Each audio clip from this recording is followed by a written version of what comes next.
잠을 안 자면 어떻게 될까? 분명 많이 잤는데도 또 피곤하고, 많이 자고 가끔은 안 잔 것처럼 피곤함을 느끼기도 하지요. 그런데 만약에 우리가 잠을 안 자면 어떻게 될까요? 우리는 왜 잠을 자야 될까요? 놀랍게도 우리가 왜 자는지, 애초에 왜 우리가 잠을 자도록 진화되었는지 과학자들도 잘 모릅니다. 신은 과연 알까요? 하루 24시간은 언제나 똑같이 주어지지만 때로는 이 시간이 너무 짧게 느껴지는 경우가 있습니다. 우리나라 사람의 평균 수면 시간은 7시간 정도로 하루에 약 3분의 1 정도를 자면서 보내요. 그런데 말입니다. 과거 자연 생태계에서 살던 때를 생각해보죠. 맹수나 천적이 있는 자연에서 몇 시간씩 잠을 자며 누워있는 것은 그닥 현명해 보이지는 않아요. 그러나 우리는 잠과 관련된 몇 가지 사실들을 알아냈어요. 예를 들어서 밤에 6시간에서 8시간 정도 자는 성인이 그렇지 않은 사람들보다 더 오래 사는 것으로 나타났어요. 반면에 너무 오래 자는 것은 심혈관계 질환이나 당뇨병과 같은 건강 문제를 일으킬 수 있었어요. 마찬가지로 만성적으로 잠이 부족할 경우 역시 심혈관계 질환, 비만, 우울증에 걸리거나 심지어 뇌 손상까지 일어날 수 있어요. 너무 내용이 진부했나요? 그런데 만일 우리가 아예 지금부터 잠자기를 멈춘다면 과연 어떤 일이 일어날까요? 처음으로 밤을 꼴딱 새고 난 다음에는 뇌의 중변 연계가 자극을 받아 도파민이 마구 뿜어져 나옵니다. 그리고 그 결과 에너지, 동기부여, 긍정성, 심지어 성욕마저 높아지는 효과가 나타날 수 있습니다. 그렇다면 좋은 거 아닐까요? 그러나 이것은 위험한 비탈길에 첫 발을 내딛는 것과 같습니다. 우리 뇌는 천천히 계획과 의사결정을 평가하는 영역의 활동을 차단합니다. 그 결과 충동적인 행동에 빠지기 쉬워지지요. 일단 잠을 못 자 피로에 빠져들면 몸의 반응 속도가 느려지고 지각과 인지 기능이 감소하는 걸 느낄 수 있어요.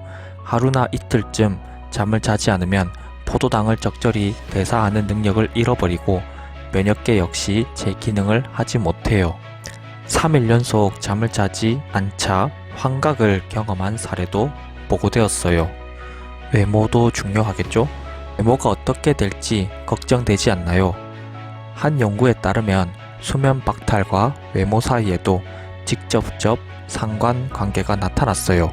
그러니까 잠을 자지 않는 사람은 충분한 휴식을 취했을 때보다 덜 건강하고 덜 매력적으로 보인다는 거예요. 과학 연구에서 가장 오랫동안 잠을 자지 않은 사례는 피시험자가 연속으로 264시간, 즉 11일을 깨어 있었던 경우예요. 이 피험자는 집중력, 인지 능력에 이상을 보였고 화를 잘 내는 상태가 되기는 했지만 다행스럽게도 놀랍게도 장기적 건강 문제는 나타나지 않았어요. 사실 이런 수면 박탈 연구에서 의학적, 생리적, 신경적, 정신적 문제를 보인 사례는 없었어요.